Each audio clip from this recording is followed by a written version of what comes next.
절기 예배 때는 제가 항상 정해진 본문을 가지고 또 거의 똑같은 설교를 하고 또 성찬식을 행하기 때문에 설교를 가급적 짧게 합니다. 벌써 은혜가 되시나 봐요. 얼굴이 밝아지시네. 그래서 보통 토요일에는 온종일 말씀 준비에 매달려 있는 편인데 이렇게 절기를 앞둔 토요일에는 마음의 여유가 생겨요. 그래서 어제는 맥주 감사의 단을 처음으로 준비해 봤습니다. 보통 추수감사절 때만 단을 하는데 또 이때만 나오는 결실기 곡식들이 있어서 어떤 것들이 나오나 교우들과 함께 나누고자 하는 마음으로 이제 준비해 봤어요. 이 앞에 있는 이 곡식들은 우리 교우들께서 직접 기르신 것입니다. 여러분이 보실 때 맨 오른쪽 한가운데 있는 우뚝 솟은 건 박이에요. 얇게 점여서 무쳐 먹으면 박나물만 한 게 없다 그러죠. 그 옆에 양쪽에 있는 건 보시다시피 호박인데 듬성듬성 썰어서 감자 넣고 두부 넣고 된장 쫙 풀어서 찌개 끓여 먹으면 정말 맛있습니다.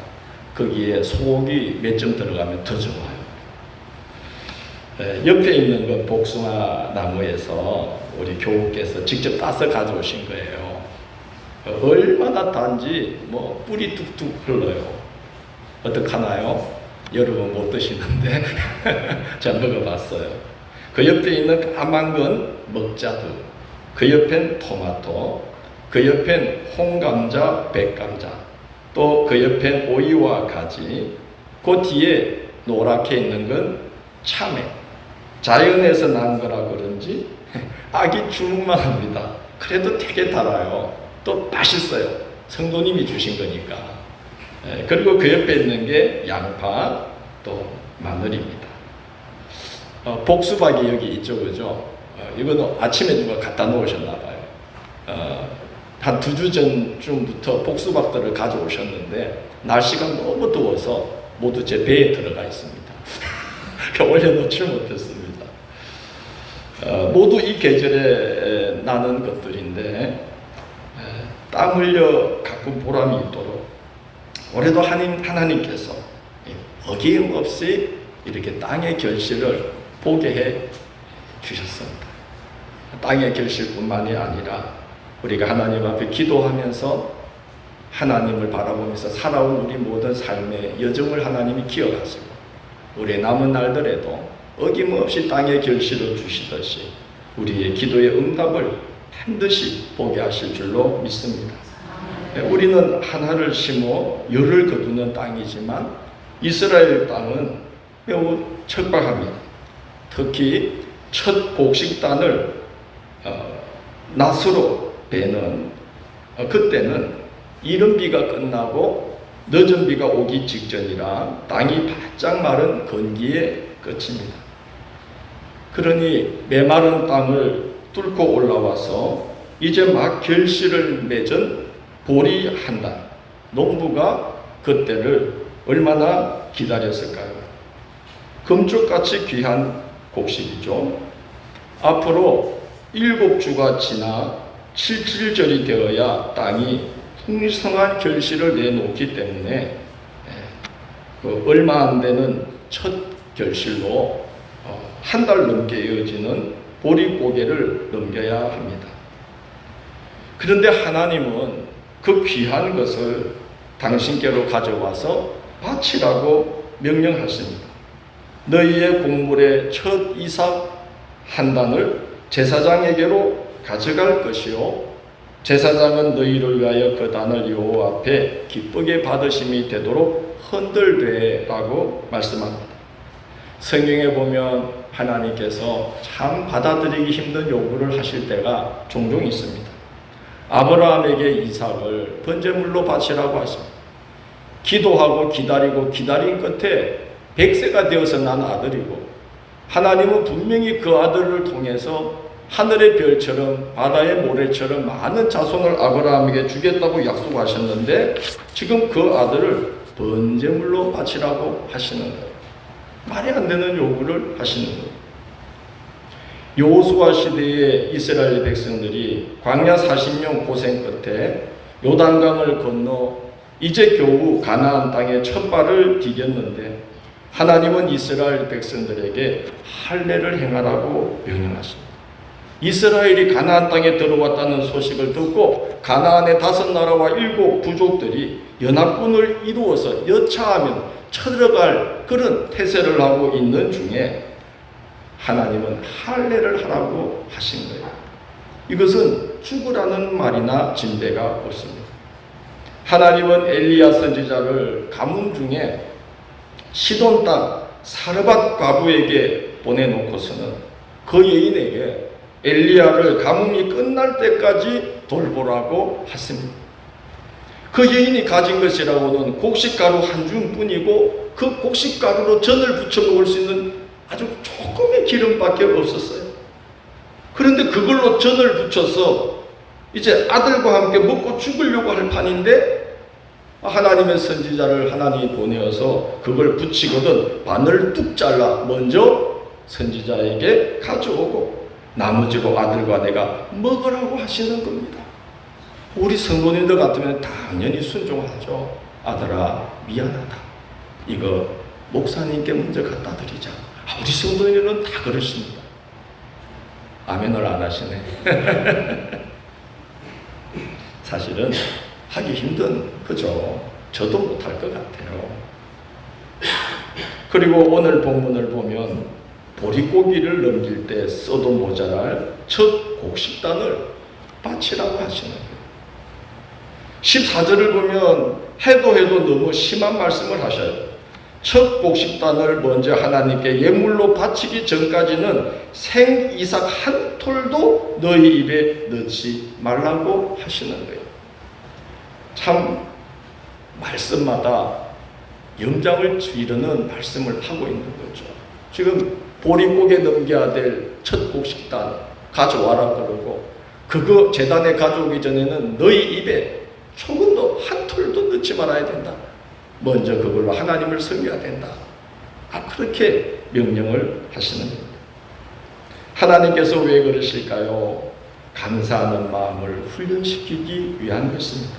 왜 감사를 훈련시킵니까? 감사할 줄 알아야 하나님의 복을 받을 수 있기 때문입니다. 감사가 실력이며 감사가 능력이라고 그러지 않습니까? 감사할 때 복받을 능력이 생기는 것입니다. 감사가 실력이요 감사가 능력이에요. 감사할 줄 알아야 하나님을 복을 받을 수가 있습니다. 하늘의 신령한 복과 땅의 기름진 복이 뭘 통해 임합니까? 감사를 통해 임하는 것입니다. 생각해 봅시다.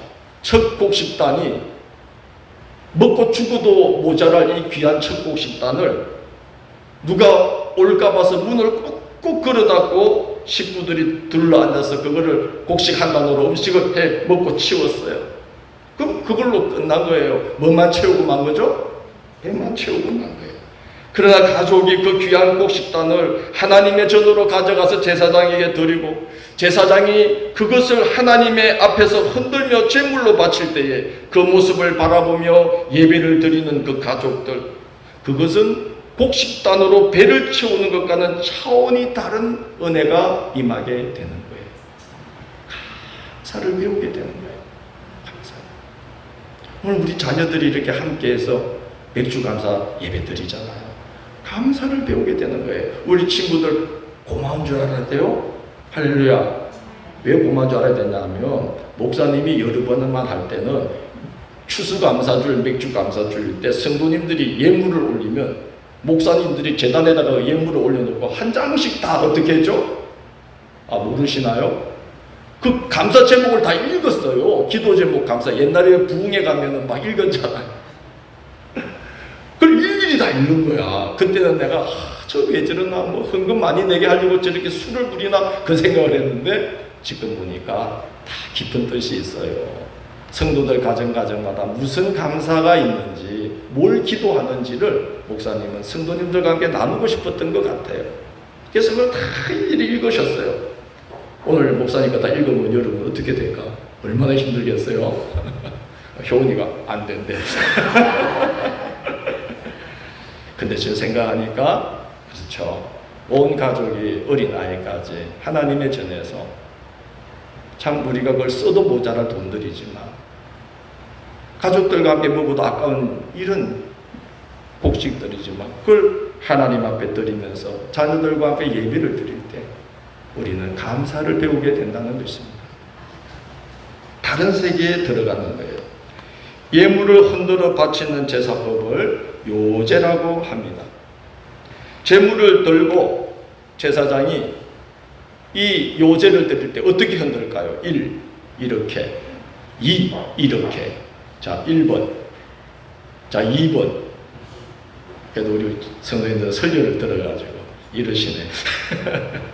제사장이 이렇게 제물을 들고 이렇게 앞으로 들였다가 자기 쪽으로 이렇게 흔드는 것을 무슨 제사? 예, 요제라고 합니다. 왜 제물을 들고 앞뒤로 흔드느냐? 주님, 땅의 것을 들여서 하늘의 것으로 받고 싶습니다. 주님, 내 손으로 수고한 것을 들여 이제부터는 하나님의 손으로 예비한 것을 받고 싶습니다.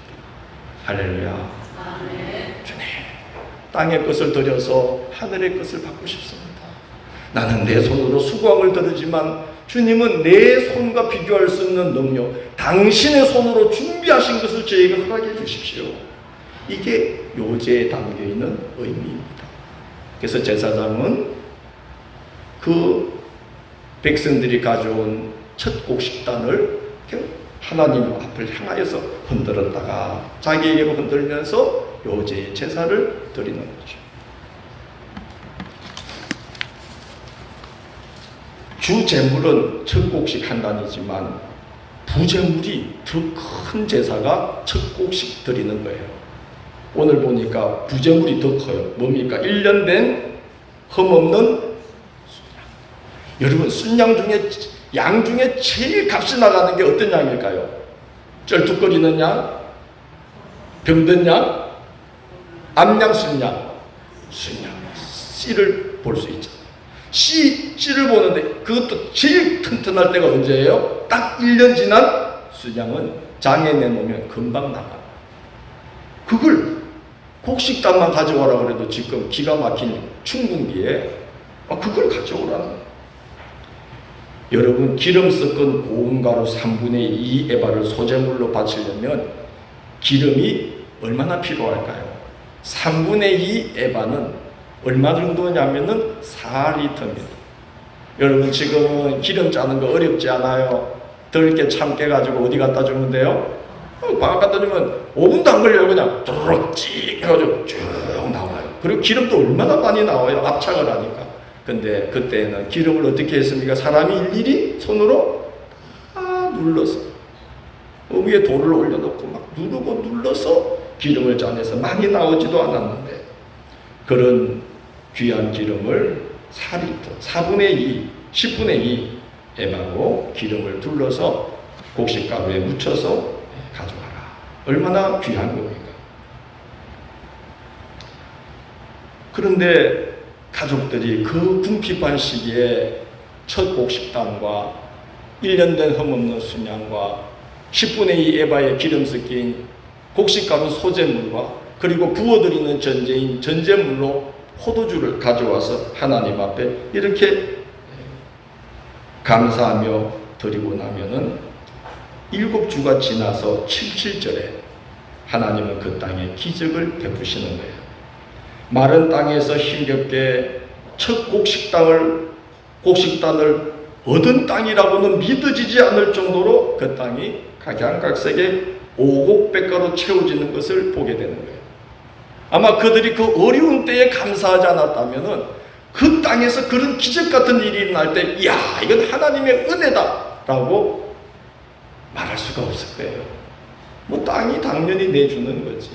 어떤 분들 그래요. 그렇게 좋은 일을 겪고도 뭐가 좋아서? 운이 좋아서. 운이 좋아서. 우리 그렇지 않죠. 다 뭡니까? 하나님의 은혜입니다.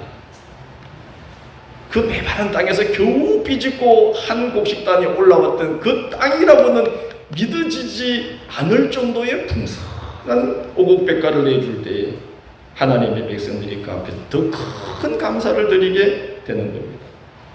여러분, 감사하기 힘든 상황일지라도 감사하시기를 바랍니다. 우리 옆에 분들을 격려합시다. 힘들어도 감사합시다. 예, 꼭 보면은 바로 한 명에게만 딱 인사하고 말아요. 옆에도 좀 하고 이쪽도 하고 뒤에도 하고. 자, 다시 인사합시다. 감사하며 살아갑시다. 여러분, 발음을 잘하세요. 감사하며 살아갑시다 그러면 안 돼요. 미음하고 니은은 큰 차이가 나요.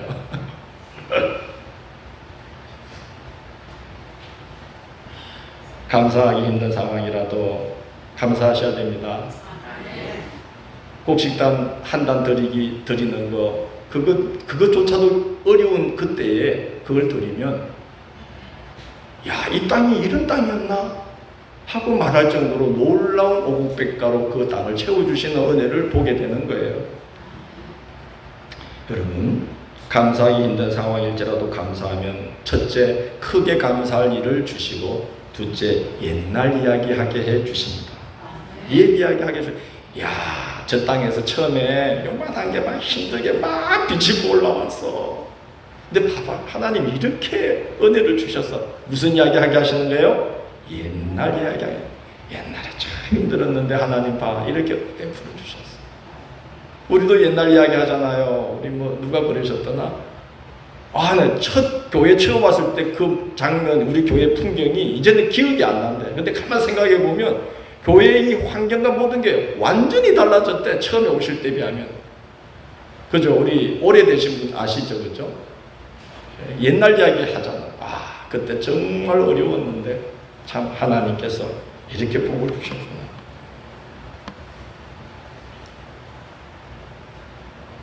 그러므로 믿음이 감사를 가능케 합니다. 믿음으로 감사를 드릴 때 큰 감사를 경험하게 하십니다. 여호와의 손이 짧아 구원하지 못하심도 아니요 귀가 둔하여 듣지 못하심도 아니라 믿음이 없어서 감사할 줄 몰라서 하나님의 그 크신 권능의 손으로 베푸시는 선물을 받지 못한다는 거예요. 여호와의 손이 짧아 구원하지 못하심도 아니요 귀가 둔하여 듣지 못하심도 아니라 너희의 믿음이 부족하냐고. 감사하지 아니하므로 여호와의 크신 권능의 손을 경험치 못하고 있도다.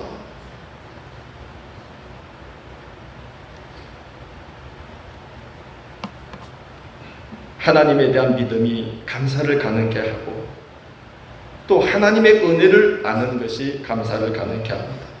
오늘 보면 10절을 보면 하나님은 첫 이삭 한 단을 예물로 요구하시기 전에 이런 말씀을 하십니다. 너희는 내가 너희에게 주는 땅에 들어가서 너희의 곡물을 거둘 때에 하나님은 이스라엘에게 뭘 선물로 주신다는 거예요? 땅을 선물로 주신다. 땅을 가나안 땅은 비어있는 땅이 아니라 5나라 7부족이 빼곡히 모여 살고 있던 땅입니다. 그런데 하나님은 약속하신 대로 그 이스라엘이 짓지 아니한 집을 얻게 하시고 파지 아니한 우물에 물을 마시게 하시고 심지 아니한 포도원과 감람원을 차지하게 하심으로 배불리게 하셨습니다. 그래서 하나님은 그 이야기 하시는 거예요. 야, 난 너희들에게 뭘 줬다? 땅 줬다. 그러니 뭐 하나 가져와라? 곡식? 첫 곡식 한 단 가져와. 왜? 난 너에게 뭘 줬으니? 땅을 줬잖아. 할 수 있을까요? 없을까요? 할 수 있죠. 뭘 받았는데? 그 은혜를 기억하면 지금 당장에 볼 때는 야, 이게 메마른 땅에서 겨우 나온 이 첫 곡식단 이걸로 우리가 7주를 지나야 되는데 보릿고기 넘게 하는데 이걸 하나님께 드려? 못해. 그러지 않고 드릴 수 있다는 거예요. 뭘 생각하면? 받은 은혜를 생각하면 얼마든지 드릴 수가 있다는 거예요. 은혜를 잊어버리면 감사를 할 수 없고 은혜를 잊어버리면 감사할 것들도 생기지 않습니다. 성경에 보면 느부갓네살 왕, 바벨론의 느부갓네살 왕이 하루는 왕궁 옥상에서 성읍 쫙 바라보면서 이런 말을 했어요. 이 큰 바벨론은 내가 능력과 권세로 건설하여 나의 도성으로 삼고 이것으로 내 위엄의 영광을 나타낸 것이 아니냐 하면서 그 입에 내가 할 때에 하나님께서 그를 어떻게 낮추시느냐? 다니엘 4장을 보면 정신이 혼미해져서 왕위에서 쫓겨나 들에서 지내며 소처럼 풀을 뜯어먹고 손톱이 새의 발톱처럼 되어서 아주 비천한 상황에 7년간 처해지게 됩니다. 그래서 그의 입에서 사람을 높이고 낮추는 것은 오직 하나님의 권능에 있도다 라는 고백이 나올 때까지 낮추어 놓으십니다. 왜 그렇습니까? 성경에 보면 하나님이 이런 말씀하세요. 바벨론을 향하여서 내가 심판의 철퇴로 너를 사용하였거늘, 그렇게 말씀합니다. 불순종하는 이스라엘과 하나님을 거역하는 그 한 시대를 심판하기 위하여 하나님은 아수르 제국의 한 모퉁이에 조그맣게 찌그러져 있던 이 바벨론을 갑자기 크게 해주시고 느부갓네살을 아주 두려운 이름이 되도록 해주신 거예요. 하나님의 심판의 철퇴로 삼으시려고 갑자기 높여주신 거예요. 그러나 그것을 알지 못하고 열국이 그 앞에 무릎을 꿇기 시작하니까 교만해져서 내가 할 때에 그 하나님이 높여주신 은혜를 모르고 그 이유를 모르고 내가 할 때에 하나님은 심판의 철퇴로 여기지 아니하시고 더럽고 추한 피 묻은 몽둥이로 여기셔서 그것을 내던져 버리셨다라고 성경에 기록되어 있습니다. 그러므로 사람이 은혜를 알아야 항상 감사할 일이 생기고 은혜를 잊지 않아야 감사할 수 있는 줄 믿습니다. 이야기 하나 들려드리고 마칠게요. 제가 맥주 감사절 때마다 하는 예화인데 여러분 다 잊어먹으셨을 거예요. 그래서 또 합니다. 이솝 우화의 개구리와 황새 이야기예요. 기억나시나요? 기억나시는구나. 안 나요 이럴 줄 알았는데 그래도 하겠습니다. 제가 한 고집 하잖아요. 개구리가 팔다리가 다 뜯겨서 팔다리가 없는 개구리가 웅덩이에 있는데 가물이 들었어요. 물이 쫙 말라서 얘 좀 있으면 죽어. 그래서 개구리가 개굴 하면서 살려달라고 하는데 어디 갈 수도 없잖아. 팔다리가 없으니까. 근데 그걸 황새가 이렇게 날아가다가 보고 불쌍하게 여기서 나뭇가지를 이렇게 물고 와가지고 개구리들은 그걸 입에 물으라고 그랬어요. 그래서 번쩍 들고는 날아서 물이 있는 웅덩이 쪽으로 쫙 옮겨주는데 옆에 밑에 있던 개구리들이 그걸 보고 놀랍고 신기해서 하늘을 향해서 야 개구리야 그렇게 신기한 지혜를 누가 그렇게 그런 걸 생각해냈어? 그랬더니 이 개구리가 하면 안 될 말을 한 거예요. 뭐라고? 내가. 어떻게 됐을까요? 느부갓네살이 그거예요. 뭐 하다가? 하나님의 백성이 절대 그러면 안 되는 이유는 하나님은 그 백성된 우리의 입술을 통해서 세계 만민들에게 영광을 받으시려고 우리를 택하시고 우리에게 은혜를 베풀어 주신다는 거예요. 하나님이 우리 입술로 하나님께서 이렇게 영광 돌려 세계 만민이 우리 입술을 통해 하나님 영광 받으시려고 우리를 복된 길로 인도해 주신다는 거예요. 그러면 우리는 항상 누구를 높여야 됩니까? 하나님께서 할렐루야. 내가가 아니에요. 누가? 참 그럴 때에 우리는 감사하게 됩니다. 다 하나님께서 주신 거예요. 다 하나님께서 예비하신 거예요. 그러니 또 앞으로 또 예비하실 거예요. 할렐루야. 하나님께서. 누가? 하나님께서. 우리 입에 더 붙어 있어야 되는 말은 뭡니까? 하나님께서. 그래서 우리 입술로 그 감사하는 하나님의 이름을 높이면서 감사하는 우리 입술로 세계 만민이 하나님께 같이 영광 돌리게 하려고 우리를 먼저 불러주셨다는 거예요. 그러므로 우리 입술에 감사가 사라지지 않게 되기를 축원합니다. 믿음으로 감사하시고 특별히 은혜를 잊지 마시고 하나님께 영광 돌리며 항상 감사할 일들이 이어지고 큰 감사할 일들도 선물로 받으시는 하반기가 되시기를 주의 이름으로 축원합니다.